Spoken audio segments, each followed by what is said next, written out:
Today we're planting Cucuzzi. It is an edible gourd and the variety is Serpente di Sicilia. I purchased these from Baker Creek Heirloom Seeds and you can get them on rareseeds.com. It is an Italian heirloom gourd. It is an edible gourd that is often used kind of like a zucchini. It's got a texture and taste in between zucchini and cucumbers. So if you pick them young, they're really good for just raw cucumbers, and you can also cook them in sauces and stews. They're used in Italian food. It has this serpent look, 2 to 4 foot long. They're similar to the look of a snake, which is where they got their name. Serpente di Sicilia means snake of Sicily.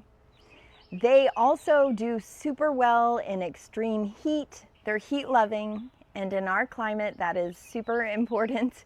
Our summers are pretty brutal here. So hoping that this can make it through, but even more importantly to me, the squash vine borer, one of my greatest enemies in the garden, does not really bother this. I have not seen them on my Serpente di Sicilia Cucuzzi ever. Another interesting thing about these is they are pollinated at night because their flowers open at night and they are pollinated by moths. So come with me and let's plant some Cucuzzi here on my trellis. They end up getting long, vigorous vines, so they'll do best if you have a trellis, and then you'll have these snaky gourds hanging from your trellis. All right, let's get started. So I have my seed packet and I'm gonna get ready to plant these. I've got all of my tools ready.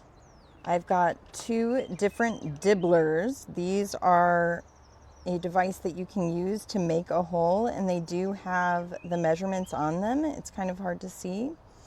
I have a little bowl because it's easier for me to work out of a bowl than straight out of the packet. So I'll be putting the seeds into there. I have gloves if you don't want to get your fingers dirty. I also have this little kneeling pad if I don't want to put my knees directly on the ground. That makes it easier. In this packet, there are at least 15 seeds. It says that they sprout in 3 to 10 days. So I would want to make sure that I water them at least once or twice a day until they start to sprout. And then as time goes by, you may be able to water a little bit less. They want you to plant the seeds 1 inch deep. These are larger seeds. So the larger the seed, the deeper you're going to be planting them. Usually twice as deep as the length of the seed. The plant spacing, it says 18 to 24 inches apart. And it says they need 8 to 12 hours of full sun. Here in Texas, full sun is more than most plants need. It's better to have sun in the morning hours here than in the afternoon hours that are pretty killer. Ultimately, it should take about 75 days to start producing fruit that you can harvest. And it does say that suitable for trellising. I have planted them on the ground before, and then the ones touching the ground end up not as good. So I do think that a trellis is better. I'm going to be planting them on my squash tunnel that I got from gardeners.com. And let's see, let's go ahead and open these.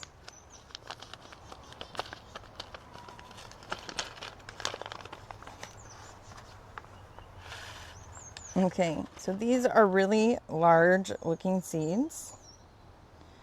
And if you can see them, they have like a flat bottom, and this is the top. So where you see it looks like it would start to sprout out from, you want to face that up if possible. They often can find their way up anyway, but that is where it's going to sprout from, and it would be easiest for the plant to start growing in this direction. So it is about a 1/2 inch long, maybe even a little longer, So I want to make sure that it's at least 1 inch deep. Yep, that's about a ½ inch, because right here, this mark on my dibbler is 1 inch. I'm going to use this dibbler to make my seed pockets and then stick them in right here. And so let's go over to my trellis and get started. Here is my trellis. It's a squash tunnel, but really you can plant any kind of vining crop up it. I plant black-eyed peas, I plant sweet potatoes and let the vines go up it. So anything like that, but it does have the strength to hold large items like squash from falling on the ground. It keeps them in the air until you are ready to pick them.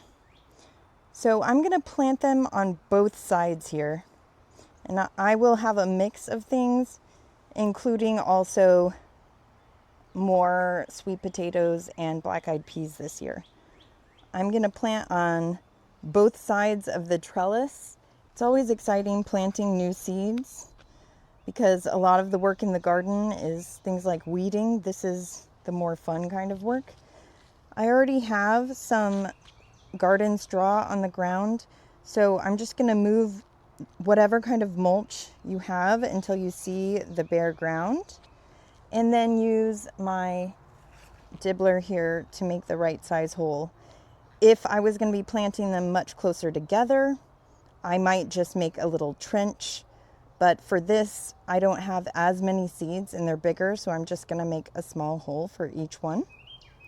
If I plant them in the late summer, they'll grow for fall. I decided to plant 12 of them right now. That means that I have 6 seeds for each side of my trellis. It is about 6 feet long from end to end. I'm going to stagger them, and hopefully they'll all germinate, but if they don't, even if I only get a couple, they will probably fill up the trellis. All right, let's get started. I'm going to make a spot right here. I'm moving away all of the mulch. You can see from covering it and good soil practices that I have really dark, beautiful soil here. Lots of nutrients.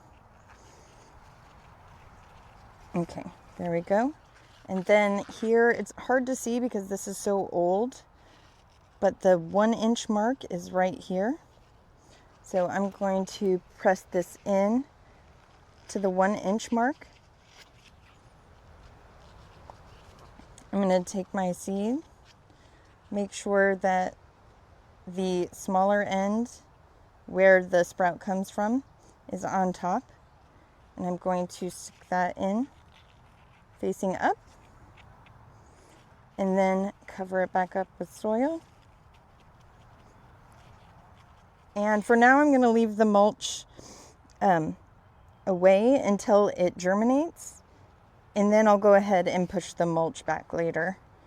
I do believe that these seeds could probably go through the mulch, no problem, but just to make sure that the light hits them enough to germinate, I'm going to leave that open for now. Plus that also lets me know where I put the seeds. If I cover them with mulch, then it's hard to remember where I put them. I'm going to do one on either side here, about 18 inches apart. So here I'm going to make another spot, move everything away.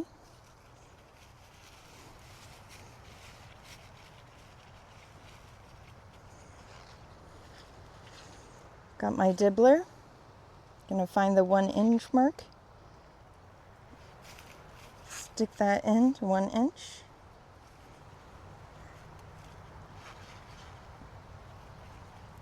If your soil starts to fall in again, you may have to do it a couple of times to keep the hole open.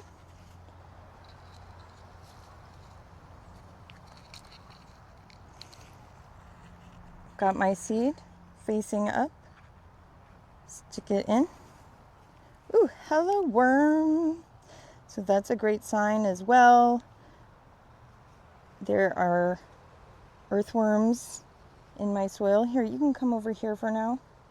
He'll find his way back in.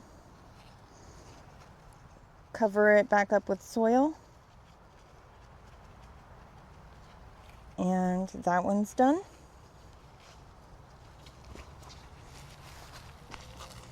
Coming over here, I'm going to go about another 1.5 feet over here. So this is the center of my trellis over here. The center of this half, anyway. Okay.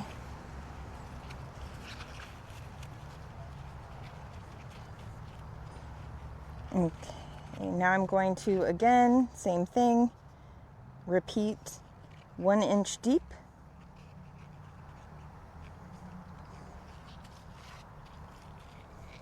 Take my seeds.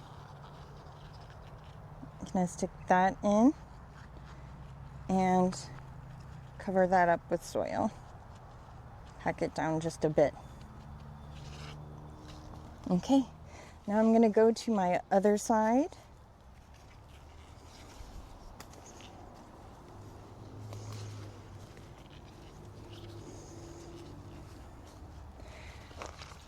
I'm going to start with this one staggered. It's going to go from this end over here, 1, then 1 here in the middle, 2, and then 3 over there.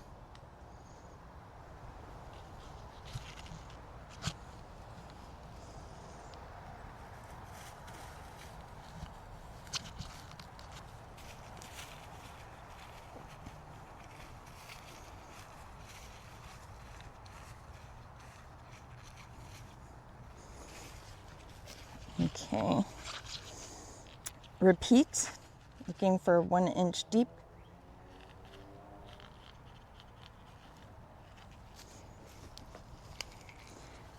Take my seed, facing up.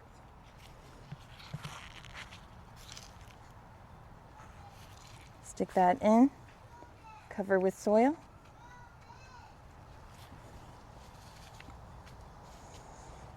Okay. And actually, the way that I have this staggered here, I may grab a couple more seeds and do 7 on each side, because I believe that's how many I could fit, and still have them 1.5 feet apart each. Okay, so it's 1.5 feet from each one. 1.5 feet this way would be right here, and that's in between these two on the other side. So that's also about 1.5 feet from those over there.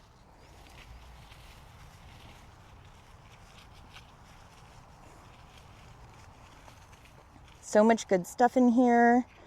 I can see the white mycelium, which is fantastic soil life going on down here.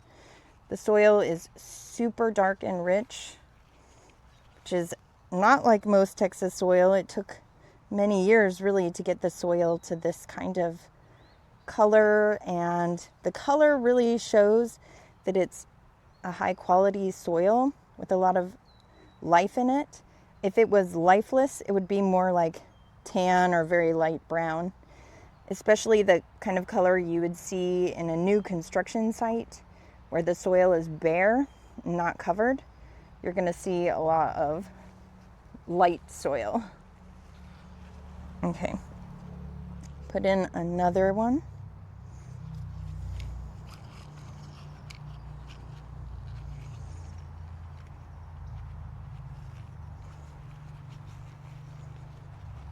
There we go, that's 2. And I can fit 4 on this side with them staggered like this. So I'm going to make a spot for another one right here. And that's about 18 inches apart as well. And then one more spot over here at the end of the trellis.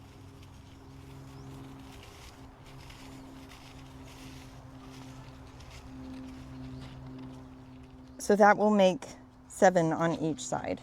So let's do these last 3. 1 inch deep with the dibbler.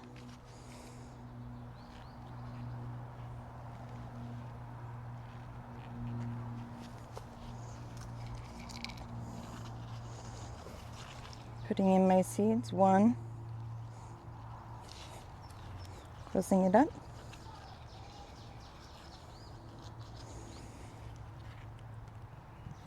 One over here.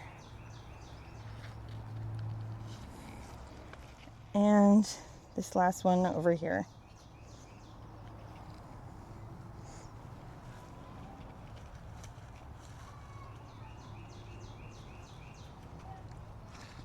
All right, so that is 7 on this side of the trellis. And since it's a tunnel, I have this side over here as well. I'm gonna go ahead and do the same thing on the other side. And then all I have to do after that is water them in and make sure that I'm keeping them watered really well until germination. And then while they're young plants, still keeping them watered pretty well. I will show you the results in later videos. If you'd like to follow my journey, please subscribe, and I look forward to planting with you.